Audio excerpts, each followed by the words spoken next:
ठिबक सिंचनासाठी सबलाईन म्हणून PVC पाईपचा वापर भरपूर शेतकरी करतात, पण त्यांची एक कंप्लेंट सातत्याने असते की बाबा मग त्या सबलाईनला जिथे छिद्र पाडायचं असतं ड्रिलने, तिथे आम्ही छिद्र पाडायला जातो तर त्या पाईपाला क्रॅक जातो आणि एक वेळा जर तसा क्रॅक गेला पाईपाला तर तो पाईप काहीच कामाचा राहत नाही। जर तुमच्या पाईपाला असा क्रॅक जात असेल याचा अर्थ की ज्याने कोणी तुम्हाला PVC पाईप दिला आहे ना तो चुकीच्या क्वालिटीचा दिला आहे, कमी दर्जाचा दिला आहे। म्हणून तुम्ही ठिबक सिंचनासाठी जेव्हा कधी PVC पाईपचा सबलाईन म्हणून वापर करणारे आणि पाईप विकत घेणारे तर त्या दुकानदारासोबत ठरवून घ्या की बाबा छिद्र पाडताना जर क्रॅक गेला तर तुला पाईप बदलवून द्यावा लागेल। ही माहिती तुम्हाला कशी वाटली कमेंटमध्ये सांगा।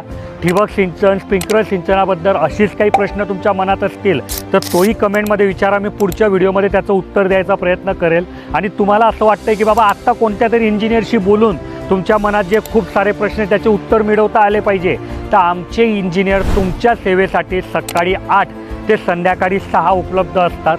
तुम्ही त्यांना कॉल करू शकता, ते तुम्हाला पूर्ण माहिती देतील। हो, आणि व्हिडिओला लाईक, चॅनलला सबस्क्राईब करायला विसरू नका।